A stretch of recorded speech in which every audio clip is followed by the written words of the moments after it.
बेलन के बारे में इसमें पूछ रहा है, ठीक है। तो अर्धगोला का भी फॉर्मूला हमने नहीं बताया, ठीक है, कोई दिक्कत नहीं, यहाँ पर हम बता देंगे। तो कह रहा है कि कोई बर्तन एक खोखला अर्धगोला के आकार का है, ठीक है। अर्धगोला का मतलब क्या होता है, जैसे कोई मान लीजिए वॉलीबॉल हो या फिर कोई भी गेंद है, ठीक है, उस गेंद को आधे पर से काट लीजिए, ठीक, जो भी बचेगा वही आपका हो जाएगा अर्धगोला। ये बात तो क्लियर है ना। तो कोई बर्तन है अर्धगोले के आकार का है, समझिए कि कोई कटोरा, ठीक है।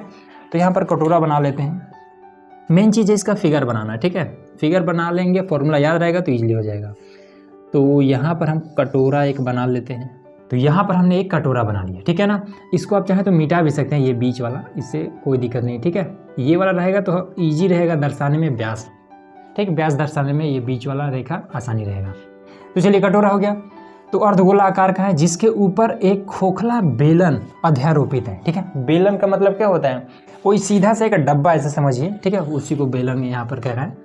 तो चलिए यहाँ पर एक बेलन दर्शा देते हैं। तो यहाँ पर हम ये बेलन ऐसे दर्शा देते हैं, ठीक है, और इसको भी मिला देते हैं और ये इस तरीके से बना देते हैं, इसका भी ऊपर से ये मुंह बना देते हैं, ये हो गया, ठीक। खोखला बेलन अध्यारोपित है, मतलब इसी पर रखा हुआ है, तो ये हमने रख दिया।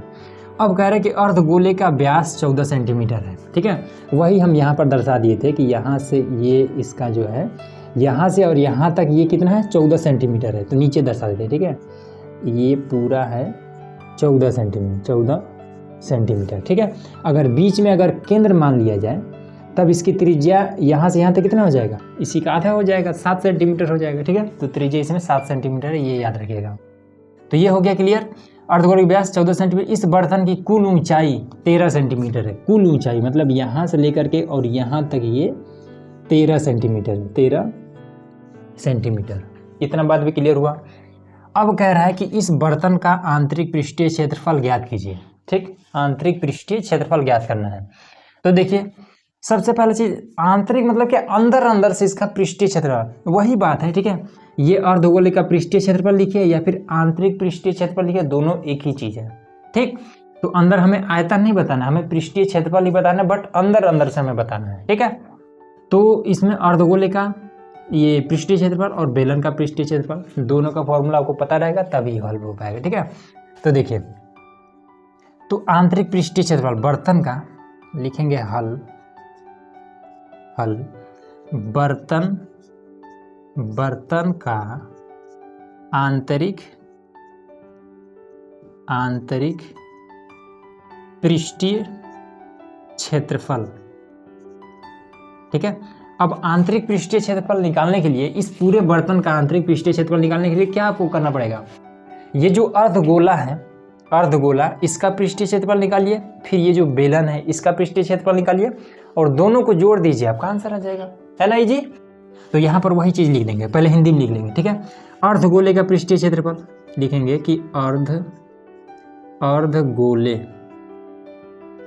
अर्धगोले का पृष्ठीय क्षेत्रफल, ठीक है, प्लस में बेलन का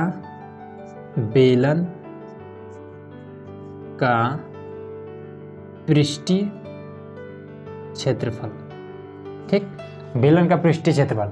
और उसके साथ ही साथ इसमें क्या कह रहा है कि आंतरिक पृष्ठीय क्षेत्रफल, आंतरिक जब कहेगा तो मतलब इसके ऊपर से हमें मतलब नहीं है, ठीक है ना। ये वाला जो ऊपर का है, ऊपर भी तो एक जैसे मान लीजिए ये कोई डब्बा है, ठीक है, डब्बे के ऊपर अगर ढक्कन लगा दीजिए तो ढक्कन का जो ऊपरी है वृत्ताकार जो एरिया है उसका भी तो कुछ ना कुछ क्षेत्रफल होगा। लेकिन इसमें कह रहा है कि केवल आप आंतरिक बताइए, मतलब हमें ढक्कन से मतलब नहीं है, केवल अंदर अंदर कितना जगह है वो बात हमें बतानी है, ठीक है। तो हमें ढक्कन का इसमें जब मतलब नहीं है तो फिर उसको छोड़ देंगे, ठीक। तो देखिए, तो अर्धगोले का पृष्ठीय क्षेत्रफल का फॉर्मूला कितना होता है, तो अर्धगोले का, जब गोले का पृष्ठीय क्षेत्रफल अगर पूछे तो कह लिखते हैं 4πr², ठीक। लेकिन अर्धगोले का कह रहा है तो 4 को हम 2 कर देंगे, 2πr², ठीक। प्लस में बेलन का पृष्ठीय क्षेत्रफल, तो ये अभी हमने आपको लिखवाया था, बेलन का पृष्ठीय क्षेत्रफल 2πrh, ये हो जाए। इतना बात समझ में आया ना, ठीक है। अब इसमें देखिए कुछ चीज़ें कॉमन लेने वाली हैं, तो यहाँ पे देखिए 2πr, ठीक है, तो कॉमन ले लेते हैं। तो 2πr यहाँ से कॉमन हो जाएगा, यहाँ पर 2 बार r है तो 1 बार r बच जाएगा, यहाँ से h है तो यहाँ पर h आ जाएगा, ठीक। एच, हाँ ठीक है, बस इतना ही हो जाएगा। अब हमें क्या चाहिए इसमें से, आर का मान यहाँ से हम निकाल लेंगे, ठीक है, त्रिज्या इसका। तो देखिए अब यहाँ पर तो दिया है व्यास, व्यास इसका कितना है 14 सेंटीमीटर है, तो व्यास को हम डी से दर्शाते हैं, तो डी बराबर में दिया है 14 सेंटीमीटर, ठीक। तब आर बराबर कितना हो जाएगा, आर बराबर हो जाएगा डी का आधा, तो ये हो जाएगा 14/2, मतलब कि 7 सेंटीमीटर हो जाएगा, ठीक है। आर का मान ये इतना हो जाएगा। अब इसके बाद से एच कितना है इसका, तो ऊंचाई इसमें कितना है, तो ऊंचाई ये वाला ये पूरा है 13 सेंटीमीटर, लेकिन यही पर मेन चीज़ है, इसमें h का मान हमें क्यों, इसमें कौन सा चाहिए, हमें बेलन का पृष्ठीय क्षेत्रफल में हमें h मिल रहा है, हमें बेलन में h मिल रहा है, तो हमें केवल बेलन की ऊंचाई चाहिए। अब केवल बेलन की ऊंचाई हम कैसे ज्ञात करेंगे, तो देखिए इसके लिए तरीका होता है, जैसे यहाँ पर इसकी जो ये जो अर्ध गोलाकार है, जैसे मान लेते हैं ये हमारा कोई साइकिल का ये पहिया है, ठीक है, साइकिल का पहिया है, और यहाँ पर ये इसका केंद्र है, ठीक। अब इसको अगर हम ऐसे काट देते हैं, ठीक है, अगर हम काट देते हैं तब ये क्या हो जाएगा, ये आधा हो जाएगा। अब यहाँ से ये इसकी तीली है, इधर का ये तीली है, इधर का ये तीली है, फिर इधर तीली है, तो ये जो साइकिल के पहिया में जो तीली लगता है ये सभी आपस में बराबर होता है, ठीक है। तो जब बराबर होता है तो अगर हम अब ये इतना अगर हम मिटा देते हैं, हटा देते हैं, ठीक है, या फिर उस पहिए को आधा कर देते हैं, तब इसमें जो तीली लगेगा तभी तो उतना ही लगेगा ना, जितना ये बड़ा रहेगा उतना ही बड़ा ये रहेगा, उतना ही बड़ा ये रहेगा, ठीक। इतना बात समझ में आ रहा है। अब उसी तरीके से यहाँ पर भी ये क्या है, ये अर्धगोलाकार है, तो यहाँ से यहाँ तक जितनी लंबाई है उतना ही लंबाई आपका यहाँ से यहाँ तक भी होगा, सेम यही वाला लॉजिक यहाँ पर भी लगेगा, ठीक है। तो इसमें यहाँ पूरा यहाँ से यहाँ तक ये 14 सेमी है, तो यहाँ से यहाँ तक 7 सेमी है, तो फिर यहाँ से यहाँ तक ये भी 7 सेमी हो जाएगा, ठीक है। तो अब ये अब कितना हो जाएगा, तो फिर यहाँ से और यहाँ तक ये कितना हो जाएगा, ये 7 सेमी, तो बाकी ये जो बचा है 7 6 13, ये 6 सेमी हो जाएगा, ऐसे निकालना है, ठीक है ना। तो यहाँ पर देखिए, तो जो इसकी ऊंचाई h है वो कितना है, तो 13 माइनस का 7 बराबर में आपको हो जाए कितना 6 सेमी, ठीक, क्लियर हो गया ना।